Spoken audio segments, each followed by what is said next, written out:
시청자 여러분 반갑습니다. 손상대 TV 손상대입니다. 자, 오늘 또 어김없이 저희들이 진짜 모시기 힘든 분을 저희 스튜디오에 모셨습니다. 육군 참모총장과 국회의원 그리고 체육청소부 장관을 지내신 대한민국 군 역사의 살아있는 정인 우리 이진삼 전 장관님을 모셨습니다. 반갑습니다. 자, 오늘 진짜 이 특별 인터뷰 대한민국 역사상 처음으로 밝혀지는 이런 역사도 있을 것이고 실제 그 당시 지휘도 하고 실행도 했던 우리 군의 역사 장본인이 본인의 입을 통해서 이런 역사 사실을 밝힌다는 거 우리 시청자 여러분 귀담아 잘 들어주시기 바랍니다. 자, 장관님 오늘 뭐 역사적 사실을 밝히기 전에 먼저 시대적 상황을 잘 모르는 국민들이 많을 것 같아서 1960년대 그때 남북 관계를 좀 설명해 줄 수 있겠습니까? 예. 조금 거슬러 올라가서 1950년에 우리가 참 김일성의 그 남침으로 인해서 우리가 그때 500만의 국민이 순환을 겪었습니다. 예. 그러기다 자기들은 어떤 조카 통일이 그들의 목표이기 때문에 60년대 초반에 와서 우리가 여러 가지 정치적으로 혼란기 아닙니까? 그때 여러 가지 학생들이 이제 여러 가지 시위도 했고 또 그때 자유당 정권이 무너지고 그 다음에 또 이 내각 책임제식으로 하다가 있다가 또 형편없이 되는 바람에 5.16이 일어난 겁니다. 예. 그러고 있다가 이제 일어났는데 여러분 잘 아시지만은 대한민국의 역사는 우리가 침략을 당한 역사가 더 크지 우리가 이국을 미리 침범해 준 적이 사실 없습니다. 예. 근데 60년대 들어서 65년도에 월남전이 시작된 때입니다. 그 시작한 동기는 말씀 안 드리고요. 그래가지고 미군이 대한민국을 철수시키겠다는 말까지 나왔고 그때 우리 이 군에서는 월남전 우리 공산주의로 또 보호해서 우리도 같이 가서 싸워주겠다 해가지고 그때 65년도 월남전을 가기 전에 63년도에 그 이 붕타우에 병원이 갔을 때 130명의 군의관과 간호장교들이 간 적이 있고 그 다음에 태권도를 하는 사람들이 64년도에 또 갔죠. 그 후에 또 60년도 그러니까 5년도에 초에 그 비둘기 부대라고 그 공병 부대가 가서 도와준 적이 있는데 그때 월남전이 시작돼 가지고 맹호 부대가 65년도 10월 달에 갔습니다. 네. 갈 적에 그때 여러분들 잘 아시지만은 미군들이 그렇다면 좋다 해 가지고 같이 미국과 더불어 싸운 것이 바로 6.25인데 참 저 6월 65년도인데 네. 사실은 얘들은 65년도 그 기화해 가지고 우리가 절대로 북침하지 못할 것이다. 왜? 미군하고 한국군이 월남전에 가는데 이중작전을 할 수 없지 않느냐 해가지고 66년도에 57회 네. 그리고 67년도에 118회가 됩니다. 그래서 175회를 침투했어요. 예.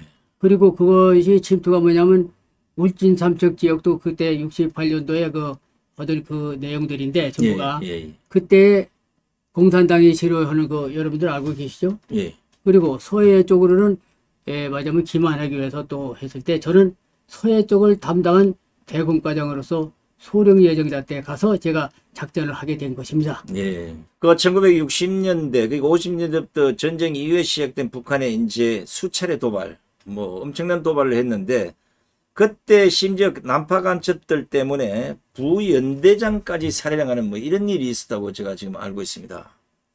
그 당시 북한의 침투 상황, 요거 쉽게 얘기하면 이 대북 상황, 요걸 뭐 간단하게 좀 설명을 먼저 하고 들어가야 얘기가 될 것 같은데. 침투가 종류가 있어요.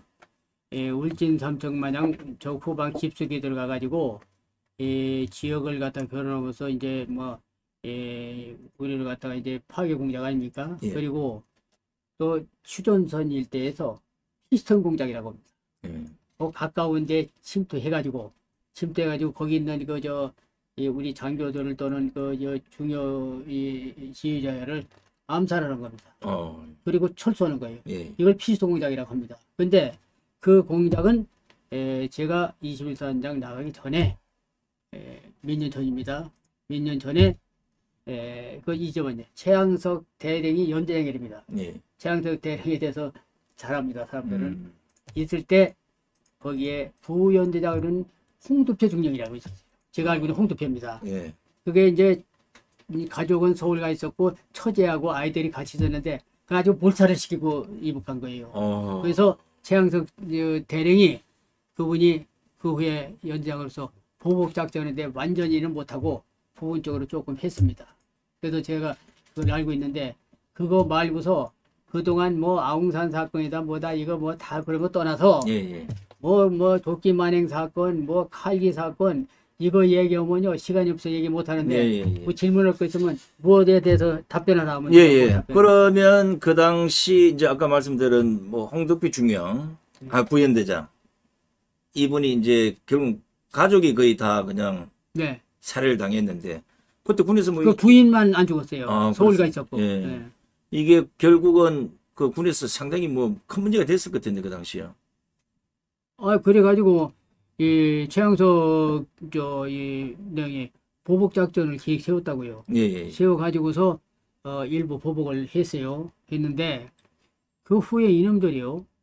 이 장교들이 시범에 참가해가지고 다치차에 13명인가 타고서 거기 거기 대감산 고치가 있습니다. 거기를 갔다가 그 큰 넓은 데 가는데 기습해가지고 완전 또 전멸을 시켰어요. 이게 보복을 또 당한 겁니다. 자, 이른바 이것이 대북 응징 보복 작전이라고 합니다.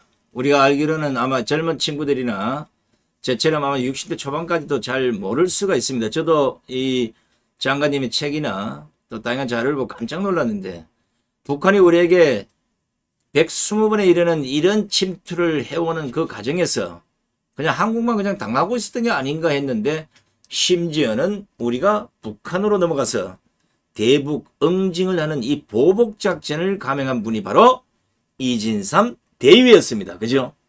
자, 오늘 사상 최초로 밝혀지는 이 실록을 잘 들어주시기 바랍니다.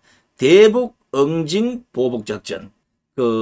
사실 이제 북한의 대북 응징 보복 작전을 하는 게 상당히 어려운 상황이고요. 그 당시 미군이 있고. 근데 이걸 총장님이 그 당시 대위에도 불구하고 결심을 하셨고, 또 우리 군이 북한을 침투해서 북한에 가가지고 그 응징 보복을 한다는 게 그것도 상당히 어려울 것 같고요. 더더욱이나 만약에 이게 잘못됐으면 전쟁이 일어날 수도 있는 이런 상황인데 대위라는 그 계급 신분에서 그 위에 상관들, 뭐 연대장, 무슨 뭐 사령관, 심지어는 이 자처럼 총장까지도 올라가야 될 상황 같은데 이걸 결정하기가 또 이 사람 설득하기가 상당히 어렵지 않았습니까 당시에? 이거 방첩부대의 특공대장은요. 저는 그렇게 생각했습니다. 지금 우리가 당했는데 제가 사단장 할 때도 마찬가지로 사단장 때요. 총 한 발 쏘면 100발 쏘라 그랬어요. 그리고 저는요. 그 거리가 없어서 지금 그 후에 일반 부대 있을 때도 안 했는데 저는 그건 응당해야 될 작전입니다. 왜냐하면 군인이 당하고 부하들이 죽고 상급자들이 죽고 가족들이 죽었는데 그걸 보고서 그대로 있는 군인이 어디 있습니까? 안 되죠. 해야죠. 그래서 한 거지. 저는 거기에 대해서 뭐 더 이상한데 생각해 보세요. 전들 저 자식 없습니까? 제가 하죠. 작전을 하기 위해서요. 제가 준비를 다 해가지고 차 2대 나눠 이제 짐을 실어놓고 제가 이게 유서 쓰는 사진입니다. 유서를 써가지고 책상 여기다 놓고 내가 죽은 다음에 쟤들은 호주 금나니까 죽어도 괜찮지만 한국 병사는 못 데리고 가지 않습니까? 저는 죽어도 괜찮아. 그래서 여기다 껴놨어. 유서를 직접 쓰시고. 거기에 24살에 학교 선생인 말이야. 당신이 나를 먹고 왔는데 그동안 고생시켜서 미안하고 나는 비겁한 남편, 비겁한 아버지가 되기 싫소. 그러니까 아이들 잘 키우고 잘하시오. 그러면서 제가 눈물을 흘리면서 유서를 썼어요. 써다가 또 찍고 다시 찍고 해가지고 쓴 다음에 집에 갔더니 전기불이 딱 켜져 있는데 애가 둘이 누워있어. 하나가 또 뱃속에 들어있었어. 그래가지고 그러더니 불을 켜니까 아이가 이불 제치니까 덮어줘.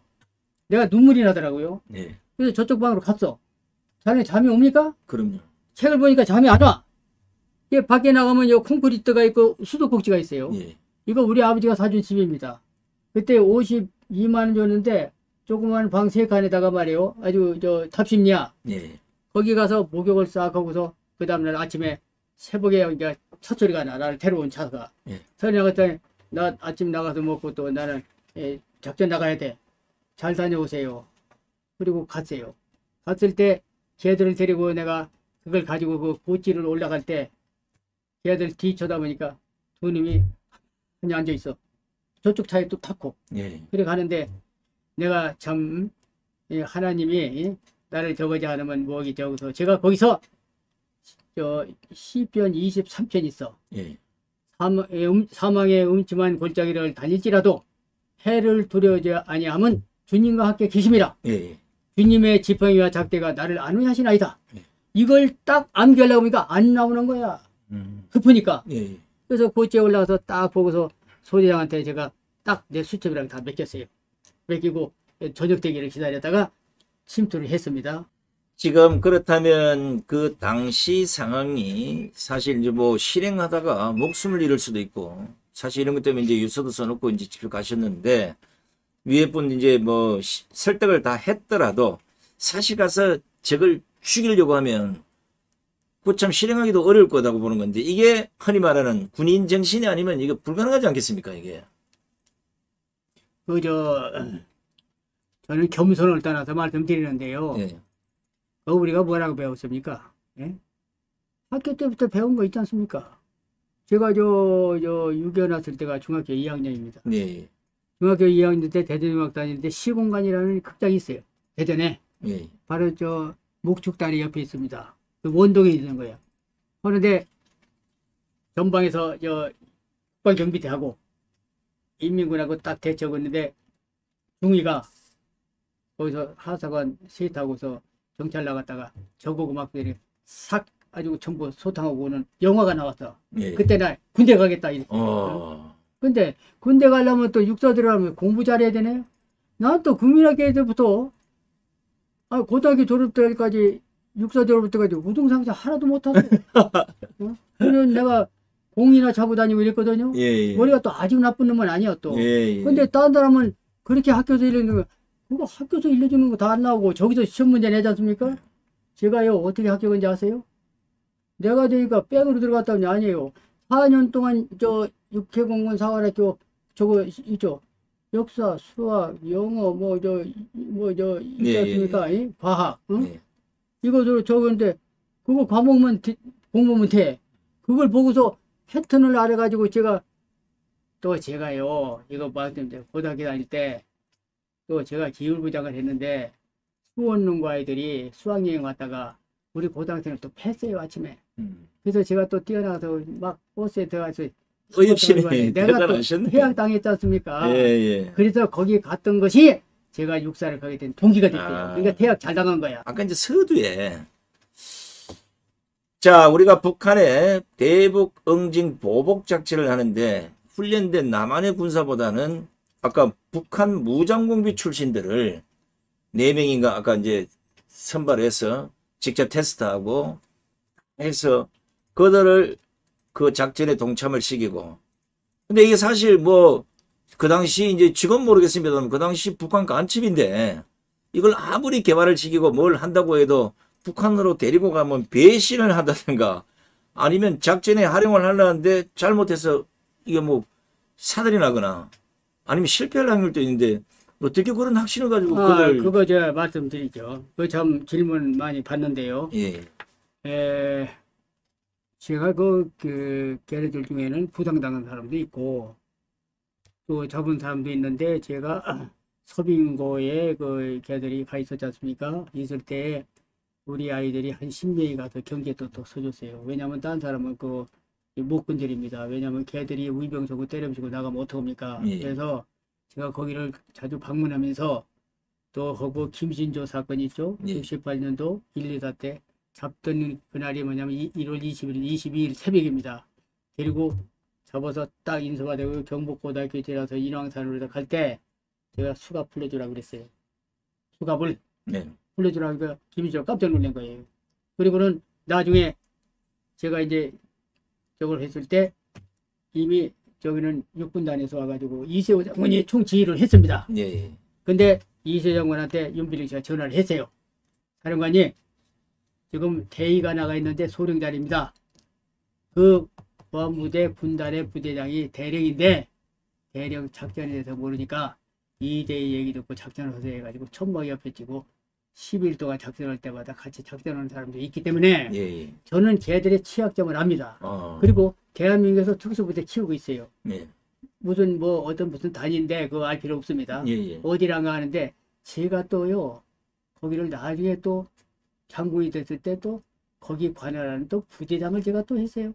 예. 하여튼 저는 말입니다. 맨 그런 데만 어떻게 이상하게 보내. 예. 그래서 저는 아 얘들 제약적이 뭐다 해가지고 대의 때 동산에 가서 땅을 파가지고 참호격도 있죠. 직접 했습니까? 예, 하나씩만 오라. 예. 해가지고 제가 이제 나도 인마 옛날에 이거 하고 운동도 했는데 너 같은 거 했는데 얘들한테 제가 하나 못 당하거나 했어요. 얘들은요 돌멩이 있죠. 예. 돌멩이를 깹니다. 근데 난 이거 안고 이것만 했거든. 안 깨지죠. 못하죠. 예. 그러니까 나는 참호격도 하는데 참호격도는 얼굴을 안 때리고 하는 거예요. 예. 그래가지고 막 그런데 하나씩 하는데 못 당했거든. 그러니까 얘들이 내 그에 두는 거죠. 예. 제가요 옛날에도 키가 조그맣고 그런데 하나씩 오면 나한테 못 당합니다 사람들. 예. 여럿이 오면 나 몸 약간 나가 떨어지지만 예. 하나씩 오면 저는 옆에 차고 당장 다 해치울 수 있어요. 예. 그래가지고 걔들이 나한테 손 들었습니다. 그래도 이제 물론 뭐 이제 뭐 참호 격투도 해보고 뭐 정신교육도 시키고 뭐 다양한 뭐 해봤을 텐데 그때 물론 뭐 군인 정신이 투철하시니까 또 이제 위관급 장교로서 이것들은 충분히 100% 내가 훈련에 또 작전에 이용할 수 있겠다. 투입할 수 있겠다. 아마 여기까지 결론을 내리고 그들을 개화하고 뭐 세뇌 교육도 시키고 했을 텐데 그래도 막상 북한에서 넘어온 무장공비를 교육을 다시 간다는 거는 지금 무슨 말씀 하시려고 하는지 알아요. 예. 아는데 내가 답변 드릴게. 그 책을 보셔서 그런 생각이죠. 윤필용 장군이요. 예. 나보고 그래. 걔들이 변심 오면 어떡하려고 그래. 그러게요. 이 말을 했단 말이에요. 예. 아니 작전할 때마다 그게 자꾸 생각이 나는 거예요. 근데 예. 그걸 또 꼬집고 있어 지금. 나를 아주 열을 바짝바짝 올리고 있다고. 지금. 그때 심정으로 내가 돌아갔을 때 예. 내가 요소를 참 2번 썼어요. 예. 지금 눈물 나와요. 예. 이수 썼으면서도 눈물 몇 번 흘렸어요. 예. 그러면 그때마다 윤필용 장군이 변신하면 어떡하려고 그래 이 얘기를 꼭 예. 한 것이 기억이 나. 그것을 갖다 지금 제가 여쭈리가 군대에서 뭐까지 했어요? 병장까지 했습니다. 병장이면 장수야. 자, 이게 왜 이러냐면 우리 이진삼 그 당시 이제 대위 근데 윤필용 장군을 찾아가서 북한이 자꾸 넘어와서 뭐 이렇게 하고 우리 사실 군인 가족까지 군인 다 살해하고 막 이런 경우를 보고 이진삼 대위가 도저히 못 참습니다. 당하고만 있을 수 없습니다. 제가 하겠습니다. 이래서 대북 응징 보복 작전을 시작합니다. 자, 이제 침투 과정을 상당히 궁금한데요. 자, 그 당시 뭐 북한에도 또 보초를 다 쓰고 있을 것이고 그것도 우리가 알기로는 3.8이 뭐 온 전쟁님 지뢰가 잔뜩 묻어 있을 텐데 실행을 하기 전에 잘못 넘어가다가 다칠 수도 있고요. 가다가 발각돼서 그냥 뭐 중간 이럴 수도 있는데 그걸 침투부터 시작해서 성공적으로 이끌기까지 그 보통 힘든 게 아니라고 보는데 저희들은. 침투할 때 되게 침투하기 좋은 데가 뭐냐면 그 겨울입니다. 겨울, 예. 겨울에는 지뢰를 못 묻어놔요. 물 잡으면. 그러면 겨울로 해가지고 가는데요. 생각해 보세요. 기도비익이라는 게 있어요. 기도비익. 예. 그래서 물 건너가는 게 제일 좋습니다. 그래서 여기 침투할 때도요. 이 서해 쪽으로 많이 와요. 예. 그리고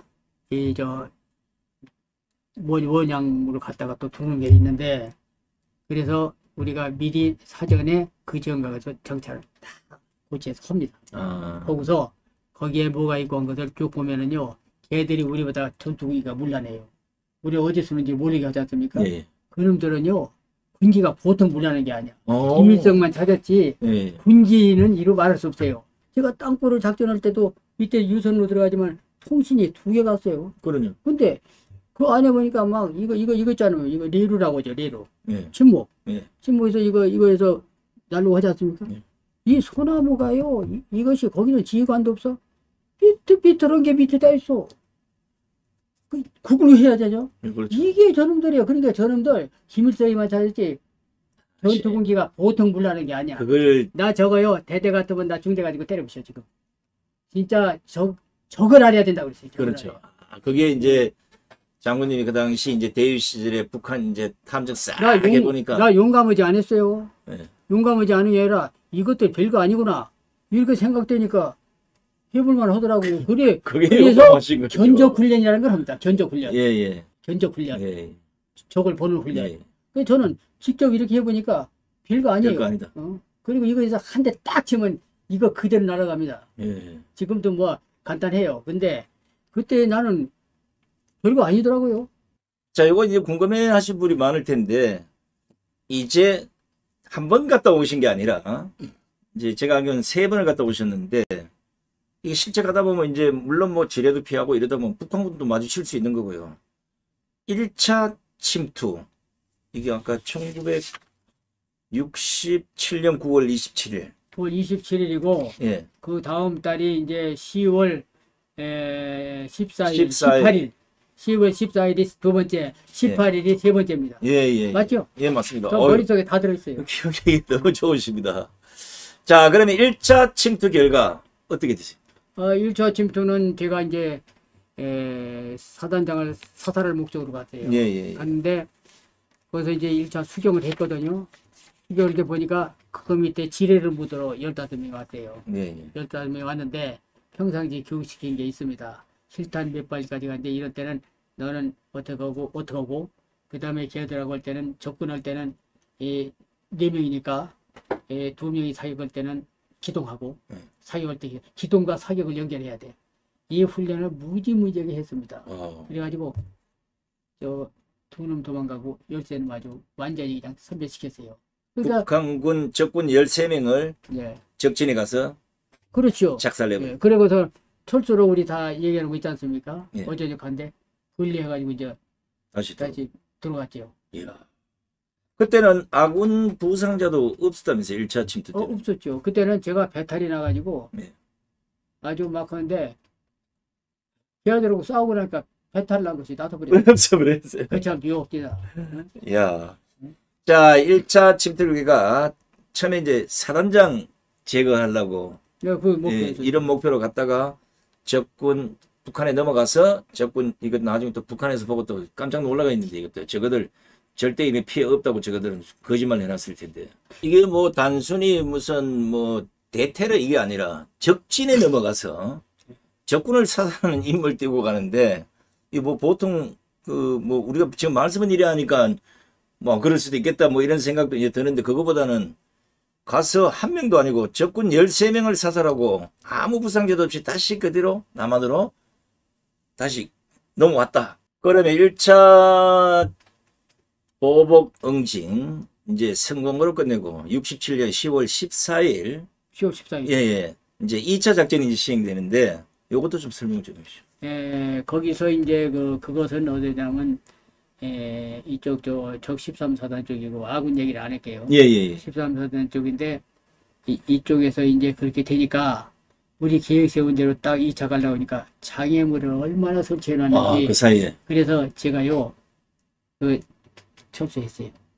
철수하고 저 서쪽에 예. 거기가 뭔데 이제 이쪽 태풍이 있어요. 태풍 거기가 옛날에 아주 유명했던 데입니다. 인민공화국 그쪽입니다. 그쪽을 갔다가 이제 18일 날이죠. 예. 18일 날 67년 10월 18일입니다. 그때 거기를 해가지고 거기서 20명을 CP 쪽도 거기다가 하나 화장실 가는 놈 처치하고 거기다가 해가지고서 그 안에다가 말입니다. 수류탄 던지고 전부 해가지고 완전히 불바다로 만들어놨어요. 근데 그때 한 사람이 길을 잘못 들어가지고 한 사람이 사망했습니다. 그러니까 이제 1차 침투하니까 뭐 우리 성과는 뭐 성과지만 북한이 봤을 때는 난리가 났지 않겠습니까? 우리 상상해 보면. 그러니까 이제 거기다가 장애물을 설치하고 이제 못 들어오게 막았는데 이제 장군님이 야 이거 안 되겠다. 저게 비무장지대 장애물 실태를 재확인해서 다른 곳으로 이제 침투하려고 지금 이제 그 작전을 이제 2차에 세웠다는 거예요. 그렇죠. 그리고 3차 작전은 직접 또 가죠. 3차 작전도 우리가 계획 세운 거죠. 원래. 예. 근데 거기는 이미 장애물 지역은 같은 부대이기 때문에 무지무지하게 해놨어요. 예. 근데 저놈들이 그렇게 어두워요. 우리 같으면 전부 다 할 거 아닙니까? 이쪽에는 장애물이 별로 그렇게 없었어요. 예. 물론 각이 강도 있었지만은. 예. 3차 작전은 요게 날짜가 어떻게 되죠, 이게요? 저 60, 그러니까 7년도 예. 10월 3차가 18일입니다. 아, 그리고 4일. 14일이 2차고, 예, 예. 그 다음에 이쪽은 27일인가 될 겁니다. 예. 6월 27일. 9월 27일. 예, 맞네요. 이 3차 작전에서 그 비무장지대 북한의 초소병력 25명 이거 무력화시키기 위한 작전을 펼쳐서 13시간 이제 전투 끝에 적 23명을 사살했다. 맞습니까? 맞습니다. 예. 그렇죠. 예, 맞죠. 정확한 기록 같은데 저. 예, 23명이 사실은 넘어요. 예. 근데 추정이 된 것이 왜냐면 지휘병력이 얼마 있다는 우리가 알거든요. 예. 그리고 저 또 이제 보초선 아이들 또 중간 처치를 또 했어요. 그리고 얘들이요 다 잡니다. 자유. 거의 다 잡니다. 아이고. 어제도 괜찮고 괜찮으니까. 예, 예. 근데 우리가 또 고도로 훈련됐으니까 이거 가지고 그대로 무성 무기로 처치 다 해버렸는데. 당시 그 북한군의 689 GP 이거 완전 파괴했다고 알고 있는. 맞습니다. 이런 그 1, 2, 3차에 걸친 북한 보복 응징 작전. 야, 이걸 이제 성공리에 마친 분이 우리 이진삼 대위였습니다. 자, 이걸 좀 정리하자면 1967년 9월 27일, 10월 14일, 그리고 10월 18일 제3차에 걸친 대북 응징 보복 작전이 감행됩니다. 대한민국 정부 전복을 위해서 직접 남한으로 침투한 이 생포된 무장간첩 4명을 직접 이진삼 대위가 선발을 해서 전투력 테스트는 물론이고 완전히 교육까지 시켜서 이들이 이진삼 대위와 함께 자신들의 북한군을 섬멸한 동조를 하도록 이걸 만들었잖아요. 그죠? 이래서 결국은 3번에 걸친 보복 응징 작전에서 33명의 적을 사살하는 전가를 올렸다. 33명 맞습니까? 이게 대한민국 역사에 없는 일이잖아요. 있을 수도 없는 일이고. 그걸 역사를 저는 얘기 나오면 또 길어지는데 예. 저는 그거에 대해서요. 저는 참 이 목숨이 지금 살았으니까 그렇지. 예, 예. 저는 사실 저 목숨 근데 안 죽을 것 같아. 아니, 도저히 뭐 안 하나님이 죽을 것 같아요. 보호하세요. 아니 안 죽을 것 같아요. 예? 그 참 이상해. 그리고요. 이 무슨 작전 끝나면요. 여기에 꿈에요. 예. 그 영이 나타나요. 영상. 그리고 얼마나 심각한데요. 그 고지를 애들 갖다 저녁에 다 거기에서 넘어갔을 때 올라가면은 소대장이 있습니다. 저한테 제가 수첩 딱 주고 탁탁탁탁 이렇게 할 때 글쎄 봐도 못해 이러고 쳐다봐요. 그것이 지금도 눈에 선연합니다. 자, 이게 뭐 이제 그렇고 난 이후에 뭐 장군이 되시고 뭐 이래 되면 북한에서는 이진삼 처단하라 이제 이런 이제 대란 방송들이 뭐 여러 번 나왔을 거고요. 근데 사실 이제 지금 말씀 들어보니까 전혀 그렇지 않고 북한군 사살과 그리고 이 작전 그리고 이 정보 수립 이게 바로 이제 보복 응징을 함으로써 우리 군의 위력을 제대로 북한에 가시했다. 이게 대남 침투를 마구잡이로 막 하던 북한의 도발을 크게 위축시키는 결과도 가져왔다. 자, 지금 이제 여러분 뭐 전에 들었다시피 대북 응징 보복 작전 뭐 역사에 길이 남아서 대한민국 모든 군인들이 이걸 따라야 될 만약에 이진삼 대위 같은 그런 군인들이 계속해서 이어졌으면 아마 오늘 이런 거 안 왔을 것 같은데, 이게 지금 최근 발생하고 있는 안보 문제, 뭐 저희들보다는 더 답답하실 것 같고요. 제가 이제 고향이 그 울진이라, 울진 무장급이 그 침투 사건도 어느 정도 알고 있습니다만, 나중에 이제 이건 따로 제가 또 말씀드리고요. 그 바로 옆에 있는 거기에 삼치강에 2019년에 북한 어선이 그냥 버젓이 북한 사람들이 타고 들어왔던 거, 이걸 보고도 아무 생각이 없는 이정건 아마 총장께서 이런 안보 상황에 대해서 누구보다도 걱정을 하셨을 텐데, 그죠? 우리가 6.25 때 몇 개 나라가 우리 한국전을 도와줬습니까? 67개 나라입니다. 16개 병력들이 왔죠? 40개 물자 지원했죠? 5개 병원 왔죠? 7개 전후복구 지원해서 67개, 이것은 기네스북에 기록을 열죠. 어떻게 해서 이 조그마한 나라에 미군을 의시해서 전부 유엔에서 거대 가지고서 67개 나라가 우리나라를 구했는데 그걸 모르고 있는 거요. 네. 이거 67개가 나라 같은 것은 역사상 없습니다. 세계에. 그렇게까지 도와줬는데 뭐 저 제주도한테 미군 가있지도 않는데 미군이 뭐 양민 학살했다고 하고 이런 하는 놈들이 지금 있으니 제가 열이 안 올리겠습니까? 그러니까 우리 후배께서 굉장히 막 열을 내고 말이고 하는 거 내가 알아요. 예. 그때 내가 보는 거 봤어요. 그래가지고 내가 전화했죠. 예. 오늘 잘했어요, 그건. 맞습니다. 저한테 전해야겠습니다. 뭐라 했어요? 예. 책임이라는 것을 이진삼 장군이 강조했단 말이야. 예. 이 사람이 무엇도 하고 못했다. 그 다음에 내 짧은 생에 영원한 조국이어도 나는 봤다. 여기 했죠. 됐습니다. 그때 내가 당신 마음에 들었어. 아이고, 고맙습니다. 아니 난 농담 아니에요. 예. 그래서 내가 사람들한테 얘기했어요. 야, 이거 손상된지 말이야, 무슨 된지 말이야. 야, 대단하더라 말이야. 그리고 옛날에 여기 광화문에서 보니까 소식껏 하더라 말이야. 예. 그래서 내가 사실은 오늘 만나게 된 동기도 그래서 만난 거야. 아, 고맙습니다. 요즘 이제 우리 국민들이 조금씩 깨어나기 시작해서 이 지금 문재인 정권 들어와서 이 나라가 공산주의로 가고 있다. 대한민국 진짜 공산주의로 가는 거 아닌가? 이런 우려하는 국민들이 많습니다. 아까 말씀대로 뭐 국가보안법, 한미동 파기 이런 것들 다 그냥 없어져 버리면 공산주의 되는 거 아닌가? 이 우려. 장관님 어떻게 보시죠? 제가요 이런 말씀 드릴까 말까 하는데 지금 변절자들이 한두 명이 아니요. 변절자. 변절돼 가지고서 이 당을 여기 갔다 저기 갔다 해서 총리도 오고 그러니까 죽고 나니까 총리했다고 해서 신문에 대문짝 맞게 나고 그러는데 변절이 되는 거예요. 네. 나도 나중에 국회의원 했지만 자유선진당 18명밖에 안 되고 뭐 하는데 이 사람들 내가 막 워낙 강력하게 뭐 하니까 내가 다른 당에 왜 갑니까? 지도국까지 지키면서 나는 안보 투쟁해 줬죠. 네. 근데 문제는 뭐냐? 이거요. 제가 얘기하는데 지금 내가 까고 얘기해줘. 지금요. 자기의 뭐냐면 권력의 노예, 예. 황금의 노예된 사람이 대부분이야. 그 다음에 윤리 도덕성 교육을 안 시키고 있어. 예. 저 같으면 고등학교나 대학교 갈 때 윤리 과목을 가리키고 선생님 양성해가지고 그 시험을 보는 것이 기본입니다. 인재를 양성을 하고 할 게 아니라 인성교육을 시켜야 돼. 인성. 그러면 부모들이 자식 점수 따고 왔어. 이게 아니라 예. 인성교육이 어떻게 되느냐는 것을 먼저 교육시켜야 우리나라가 앞으로 강국이 되지. 예. 절대 이래서는 안 된다는 걸 나는 분명히 얘기하는데 예. 지금 정치권 있죠.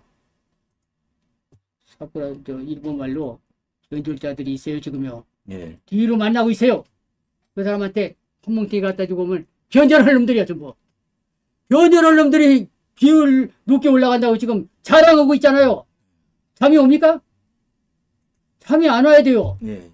그리고 무슨 뭐 따지고 젊은 사람들 좋아요. 젊은 사람 용기 줘야죠. 속도나 힘보다 나이 먹은 사람들의 방향도 중요하다는 거 알아야 됩니다. 이런 때는 나이 먹은 사람, 이 사람 전부 하는데 미국이 100명이 상원이죠. 425명이 하원이죠. 하원 의장이 지금 80대 이상 된 사람이 지금 또 재선됐어. 예. 의장으로. 예, 맞습니다.